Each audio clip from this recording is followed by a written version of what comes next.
તો વિદેશ ગયેલા શિક્ષિકા ભાવના પટેલ આવ્યા સામે। ભાવનાબેન પટેલે કર્યો પોતાનો બચાવ। પાસપોર્ટ બનાવ્યો ત્યારે જિલ્લા પંચાયતની એનઓસી લીધી હતી। યુએસના વિઝા માટે એનઓસીની જરૂર હતી તે પણ મેળવી હતી।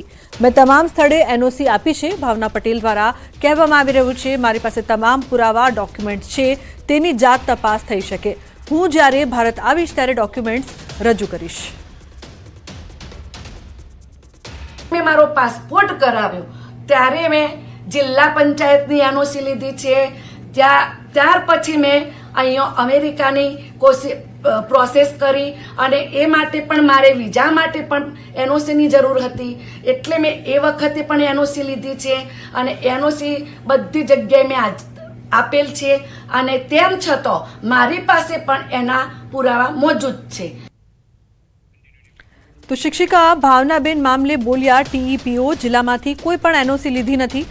રજા રિપોર્ટમાં એનઓસી અટેચ જ નથી।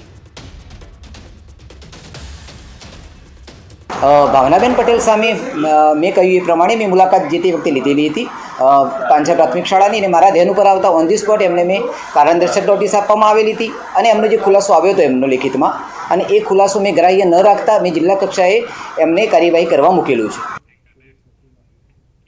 તો કોંગ્રેસની ન્યાય યાત્રા સામે પૂર્વ નાયબ મુખ્યમંત્રી નીતિન પટેલે કોંગ્રેસ પર આકરા પ્રહાર કર્યા। તેમણે કહ્યું હતું કે કોંગ્રેસની ન્યાય યાત્રા એ અસ્તિત્વ ટકાવી રાખવાની યાત્રા છે। ન્યાય યાત્રા તો 3 દિવસથી એમણે ચાલુ કરી છે। મારી દ્રષ્ટિએ અને બધાની દ્રષ્ટિએ ન્યાય યાત્રા એ ફક્ત કોંગ્રેસે પોતાની રાજકીય હયાતી બતાવવા માટે, પોતાનું અસ્તિત્વ બતાવવા માટે આ યાત્રા કાઢી છે। તો વડોદરાના તાંદલજા વિસ્તારમાં રસ્તા પર પડેલા મસમોટા ખાડાને લઈને સ્થાનિકોએ કર્યો છે અનોખો વિરોધ। ખાડામાં વૃક્ષારોપણ કર્યું અને ખાડામાં સત્તાધીશોની તકતી પણ લગાવી। તકતીમાં કોર્પોરેટર પર કટાક્ષ કર્યો। મ્યુનિસિપલ કમિશનરને અનેક રજૂઆતો છતાં સમસ્યા હલ ન થતાં સ્થાનિકોમાં ભારે આક્રોશ જોવા મળી રહ્યો છે। પ્રજાના પ્રશ્નોને આ કોર્પોરેશનના અધિકારીઓ, કોર્પોરેટર, કમિશનર તમામ લોકોને રજૂઆત કરી છે, કોઈ સાંભળતું નથી સાંભળતા તો અમારે રોડ નથી જોતો, ભાઈ તમે આ રસ્તાને અમે લોકો વૃક્ષારોપણ કરી અને નર્સરી બનાવી દઈશું, તમારી કોઈ જરૂર નથી, જો તમારે કામ જ નથી કરવું પણ અમારી પાસેથી ટેક્સ વેરો લેવામાં ના આવે એવી અમારી રજૂઆત છે। તો સૌરાષ્ટ્રને જોડતા વાસદ રેલવે ક્રોસિંગ પર મસમોટા ખાડાના કારણે વાહન ચાલકો પરેશાન છે। મસમોટા ખાડા પડવાના કારણે ટ્રાફિક જામ સર્જાય છે।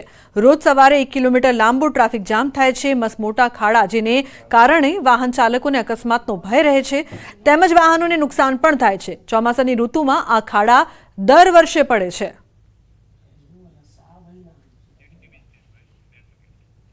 છોટાઉદેપુરના સિંગલા ગામે લોકોએ જાત મહેનત જિંદાબાદનો અભિગમ અપનાવ્યો છે। વરસાદમાં રસ્તો એટલો ખરાબ થયો હતો કે ગામમાં આવવું પણ મુશ્કેલ બન્યું હતું।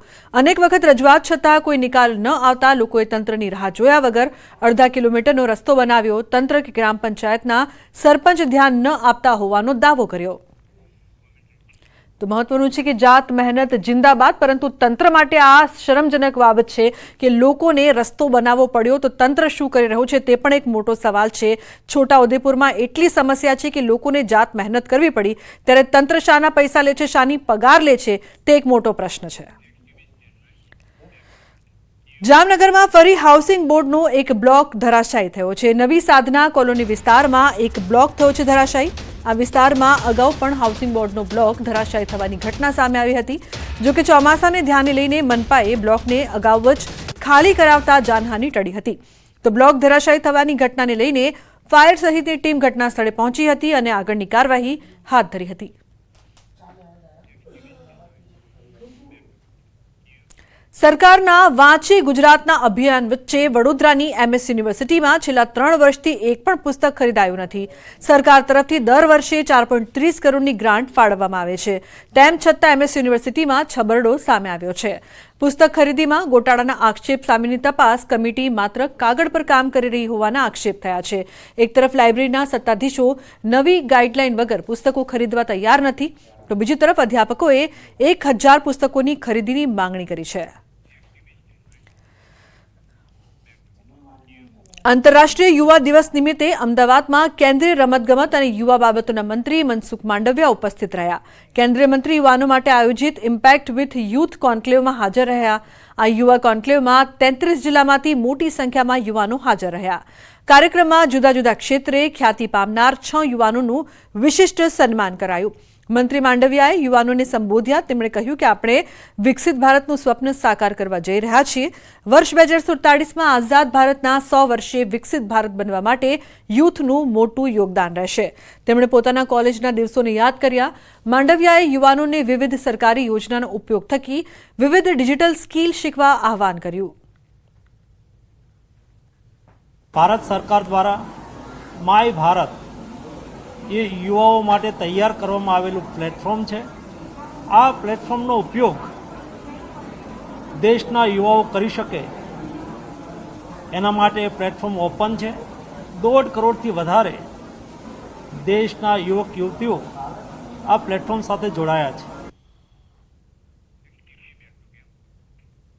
તો કલોલ ડ્રગ્સ કેસના તાર સાબરકાંઠાના ઈડર સુધી પહોંચ્યા. આરોપી ગૌરાંગને ડ્રગ્સ આપનાર શખ્સ ઈડરના સુરપુરનો રહેવાસી છે. સાબરકાંઠાના વડાલીમાં ગાડીઓની લે વેચનું કામ કરતા ફઝલ મહંમદ મેમણ ઝડપ્યો. ગાંધીનગર એસઓજીએ કલોલની હોટલમાં રેડ કરી હતી અને 10.92 લાખની કિંમતના ડ્રગ્સને પકડી પાડ્યું હતું. આરોપી ફઝલ મહંમદ મેમણની ચિરોડાથી ધરપકડ કરવામાં આવી. જો કે સાબરકાંઠા પોલીસ સમગ્ર કૌભાંડથી હજુ સુધી અજાણ છે.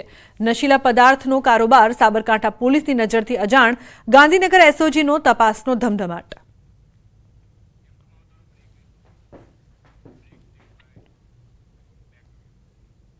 સમાચારનો પ્રવાહ યથાવત રહેશે. હાલ રોકાઈશું એક બ્રેક માટે. આપ જોતા રહો ન્યૂઝ 18 ગુજરાતી.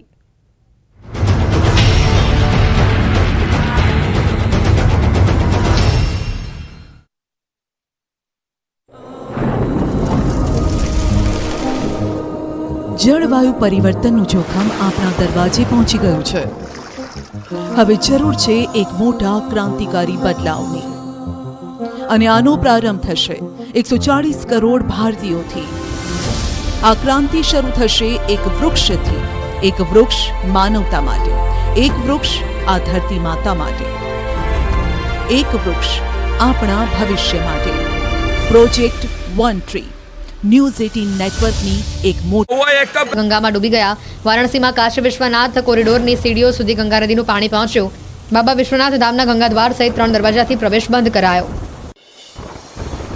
ઉત્તર પ્રદેશના પ્રયાગરાજના ગંગા અને યમુના નદીનું જળસ્તર વધ્યું. શહેરના કેટલાક ભાગોમાં પાણી ભરાયા. પહાડી વિસ્તારમાં સતત વરસાદથી નદી કાંઠા વિસ્તારના લોકોને એલર્ટ રહેવા સૂચના. રાજસ્થાનના ટોંક પંથકમાં નદીઓ બની ગાંડીતુર. નદી નાળાએ રૌદ્ર રૂપ ધારણ કરતા લોકોને નદી કિનારે ન જવા અપાઈ સૂચના. ભારે વરસાદના કારણે નદીનું જળસ્તર વધતા કોઝવે પાણીમાં ગરકાવ. રાજસ્થાનના કરોલીમાં ધોધમાર વરસાદ બાદ જળાશયો છલકાયા. નદીમાં નહાવા પડેલા યુવાનોનો વિડીયો વાયરલ. ધોલપુરની નદીમાં લોકો જીવ જોખમમાં મૂકીને મજા માણતા જોવા મળ્યા. જયપુરના શાહપુરામાં 3 દિવસથી વરસાદી માહોલ યથાવત. ભારે પવનની સાથે અનેક વિસ્તારોમાં પડ્યો ધોધમાર વરસાદ. રસ્તા પર વરસાદી પાણી ફરી વળતા વાહન ચાલકોને હાલાકી. રાજધાની દિલ્હીમાં ગાજવીજ સાથે